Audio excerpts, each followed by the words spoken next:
Sa patuloy na pagpapalakas ng ugnayan sa pagitan ng kapulisan at mamamayan, naghatid ng saya at pag-asa sa mga residente ng Binondo, Manila ang isinagawang Enhanced Community Immersion Program ng Public Safety Senior Leadership Course Class 2024-01 Bravo Company. Yan ay bahagi ng pagsusumikap ng kapulisan na makapagbigay ng kamakabuluhang tulong at suporta sa ating mga kababayan. Yan ang balitang hatid ni Police Master Sergeant Mauricio Ruiz. Matagumpay na naisakatuparan ng PSSLC Class 2024-01 Bravo ang Enhanced Community Immersion Program sa Barangay 286 Zone 26, Binondo, Manila na may temang Pamayanang Ligtas sa Bagong Pilipinas. Sa ganitong mga aktibidad ng pulisya ay mas tumatatag pa ang ugnayan ng pulis at komunidad. Marami po tayong mga inihandang aktibidad sa programa natin ito. Ito po ay kabilang ang Republic Act 9262 or the Anti-Violence Against Women and Their Children. Na ito po, i-empower natin ating mga kababaihan para malaman nila ang kanilang mga karapatan. At isama din po natin yung Republic Act 9344 or the Juvenile Justice Welfare Act. Ito rin po sa ating mga kabataan kung papaano nila, malalaman nila ang kanilang karapatan para sila ay mamuhay ng matagumpay. At isasama din po natin yung Republic Act 9165. Ito po ay pag-empower natin sa ating mga barangay officials kung paano ipapatupad yung batas natin laban sa droga. At para sa kabataan din po, para maiwasan natin, may pakita at maiwasan nila ang paggamit ng bawal na gamot. Yun po ang isa sa mga highlight sa ating mga gawain at marami pa pong iba na naihanda para sa ating mga participants. Ito pong mga gawain ito ay nagpapasalamat tayo sa ating mga sponsors, ang mga stakeholders dahil sila po ay tumulong. Malaking bagay po yung kanilang pagtulong sa PSSLC 2024-01 Bravo para sa ating mga ipapamigay para sa ating mga participants. Kasama po dito ang Philippine Eagles ng Tagalog Region Chapter, ang Regional Director po ng Police Regional Office 10, ang PNP Engineering Service sa kanilang naibahagi para sa ating mga beneficiaries at mga participants. So, mga participants ay nanggagaling po sa Barangay 286, Zone 26 ng Binondo. At ito po ay binubuo ng barangay officials, tanod, SK, women and children sector. At ito ay binubuo ng more or less 300 participants po. Kami po ay nagpapasalamat sa ating kababayan na maging matagumpay itong aming immersion sa Barangay 286. Nagpapasalamat ako sa PSSLC-2024 Bravo at sa pamumuno ni Police Colonel Richard Aquitania, Sir, Director ng NCR-PTC. Sa pagpunta nyo sa Binondo Police Station, alam nyo, malaking bagay na nakilaho kayo, nagkaroon kayo ng outreach program sa lugar namin, tatulungan nyo yung mga mahihirap naming mamamayan dito sa Binondo.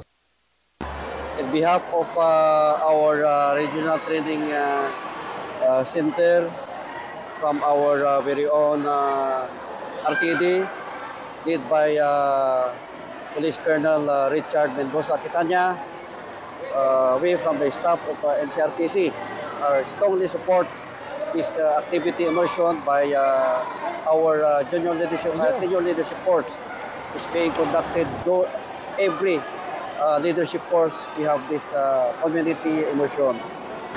Makita ng mga kapulisan natin na kasalukuyang nag-undergo ng immersion, na ipakita nila dito sa community na ang kapulisan ay andito pa rin sila para magtatanggol at magbibigay ng mga kailangan nila, like ng mga seminars. Tumatag at gumanda lalo yung ugnayan ng kapulisan at yung mga komunidad dito sa barangay na ito. Actually, sir, sobrang tuwa ng mga constituents namin dahil sobrang laking tulong din po sa kanila, lalo't na may nagdaan tayong bagyo. So yung mga dinistribute po natin ng mga goods po, malaking tulong yan sa mga constituents namin.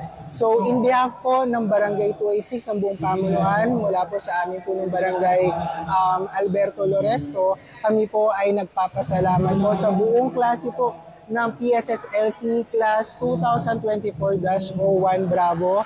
Maraming salamat po sa kanila po.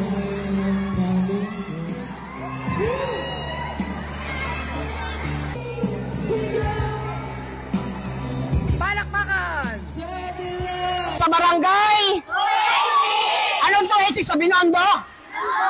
So, siyempre, i-interviewin natin si Nanay. Ano bang masasabi mo, Nay? Sa pagpunta ng maraming kapulisan mula sa NCRP o NCRTC para sa PSLC 2024-01 Bravo.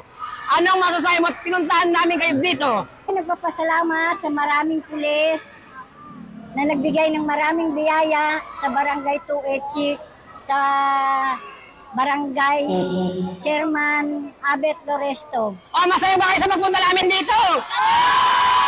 Salamat po sa mga pulis na binigay ng biyaya.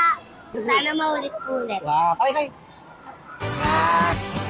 May bagong silang, may bago ng buhay, bagong bansa, bagong galaw, sa bagong lipunan. Nagbabago ang lahat, tungo sa pag-unlad, at ating itanghal, bagong lipunan.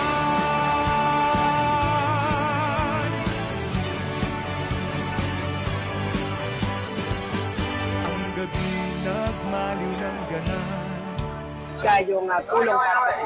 Malaking pasasalamat po namin sa inyo, sir, sa ibinigay niyong tables and chairs para sa mga bataan na nag-aaral sa akin sa daycare center. Isa pong malaking karangalan po na makatanggap kami ng ganyang oportunidad na magkaroon ng tables and chairs. Kasi nasa mat lang po kami. So, ito po malaking bagay po sa akin to. Para yung mga bata ko, yung pagsusulat po ba? So, ito, kasi pwede silang umupo at the same time, yung pagsusulat, kayang-kaya na po nila. Maganda po magiging yung pagsusulat nila. Yan po. nagbabago ang lahat, tungo sa pag-unlad, at ating itanghal, bagong lipunan. May bago ng buhay, bagong bansa, bagong galaw, sa bagong lipunan. Nagbabago ang lahat, tungo sa pag-unlad, at ating itanghal. Mula po dito sa Binondo, Maynila, ako po ang inyong Police News Network correspondent, Police Senior Master Sergeant Mauricio Bonilla Ruiz, alagad ng batas, tagataguyod ng Balitang Pulis.